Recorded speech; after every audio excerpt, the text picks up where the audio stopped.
Sudah bisa kan ya vital sign? Bisa. Oke, nggak perlu kita inikan lagi ya, apa itu namanya, tensi, nadi, dan lain-lain. Nadi, tadi kalian nadi udah ngecek tuh berapa nadinya. Kemudian breathing juga sudah ngecek berapa kali per menit, nggak perlu diulangi. Oke, kalau kalian tadi sudah melakukan, nggak perlu diulangi. Kecuali kalau pasiennya ada apa itu keadaan yang berbeda dari yang awal tadi. Misalnya, oh pasien kok lebih sesak ya, kita cek lagi pada saat secondary survey. Tapi kalau pasiennya tetap sama seperti tadi, ya sudah, tadi aja ya vital sign-nya. Kemudian baru ampel ini seharusnya ya, baru kemudian pemeriksaan fisik.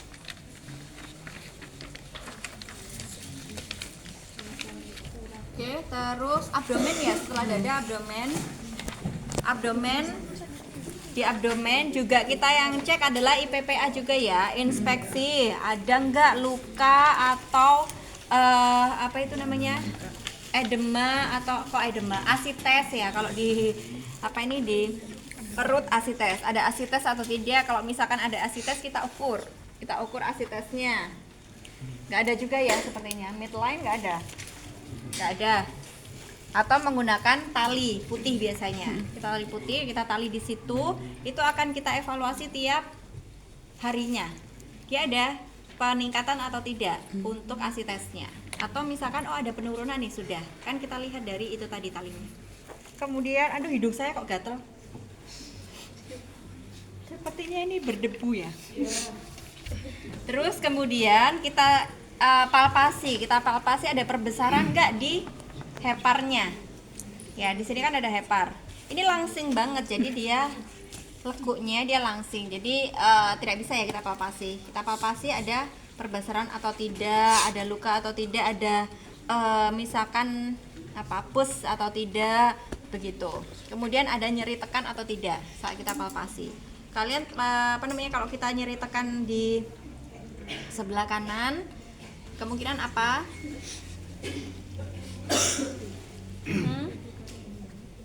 Apa nih? Di sini ada apa? Di yang bukan di atas, di bawah. Di sini ada apa? Nggak ada apa-apa Bu, di sini adanya di belakang ginjal. Ya. Jadi biasanya yang kita tanyakan adalah pasiennya sering nyeri nggak di sini? Ya, biasanya dia kalau orang punya penyakit ginjal, dia dipalpasi belakang sini, dia sudah langsung kesakitan. Atau diketok. Sudah kesakitan. Itu ya. Kemudian kalau dia dipalpasi sudah nggak ada masalah, kita lanjut ke pelvis ya. Pelvis di ini ya. Aduh, tangan saya kurang besar. Digoyangkan. Dia ada apa itu? Gravitasi atau ada something yang berbeda atau enggak? Karena kan kalau sini digoyangkan kan nggak ada, maksudnya tidak ada yang bergerak atau gimana. Nah itu ada di pelvis, ada luka atau enggak dan lain sebagainya. Bu, perlu dibuka semuanya nggak perlu kalau misalnya pasiennya juga tidak mengeluhkan di sana. Oke. Tapi kalau misalkan pasiennya trauma, ya pasti akan kita cek. Gitu. Kemudian setelah pelvis, ekstremitas atas dan bawah ya. Dengan kasat mata sebenarnya kita sudah bisa ya inspeksi ya, dicek oh tangan kanan dan kirinya ada luka atau enggak, simetris atau enggak, dia kekuatan ototnya berapa gitu kita cek.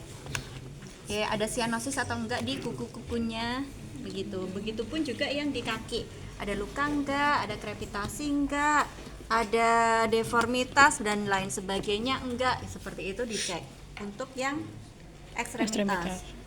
Setelah ekstremitas punggung. Nah, kalau punggung pasiennya ada trauma harus lock roll. Ya.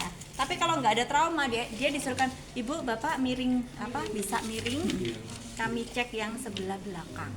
Nah, gitu. Kita cek belakangnya. Nah, tadi kalau misalnya keluhan pasiennya dari awal adalah nafasnya, pada saat kita miringkan tadi sekalian kita vokal premitus. Tapi kalau pasiennya nggak ada masalah di sana, nggak perlu dilakukan, nggak apa-apa. Jadi kita cek punggungnya itu, dia lock roll sudah bisa? Tidak, belum. Nanti ya kita coba waktu bencana, praktikum yang bencana. Oke, punggung. Di punggung ada luka atau enggak, ada gravitasi enggak, ada apa lagi? DKBTLS ya, kita cek belakangnya, punggungnya. Setelah itu neurologis kita pakai GCS. Di IGD Bu perlu nggak untuk pemeriksaan saraf kranial? Tidak ya. Jadi hidung bla bla bla nervus 1 sampai dengan 12 nggak perlu. Yang kita lakukan adalah GCS-nya. Kita periksa GCS-nya, dia udah ada peningkatan belum dari yang tadi AFU tadi, ada peningkatan nggak GCS-nya. Kemudian setelah itu pupil, reaksinya gimana? Menggunakan penlight. Gitu. Oke. Kemudian setelah itu apa? Motorik sensorik. Hah? Motorik sensorik. Pemeriksaan motorik sensorik. Motorik sensorik ya udah kita tadi lakukan sudah sensorik, kita megang.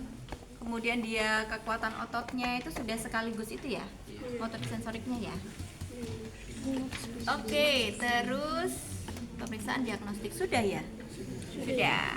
Apalagi ada yang mau didiskusikan, ditanyakan untuk yang pemeriksaan fisik?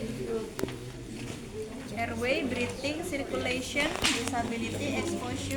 Oh ya, yang terakhir berarti give comfort ya. G. Belum. Hanya tadi kan head to toe. F, G, give comfortnya. Give comfort kemudian head to toe. Give comfort itu gimana? Berarti tadi kan waktu kita pemeriksaan breathing kan pakaiannya yang atas kita buka. Ya, berarti comfortnya gimana ya? Harus kita tutup lagi. Dia kalau kedinginan kita selimuti dan lain sebagainya.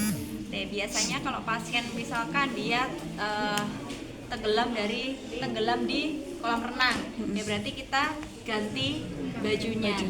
Kita handukin dia kering, kita pakein baju.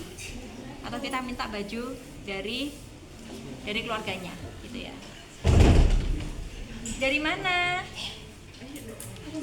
Dari mana?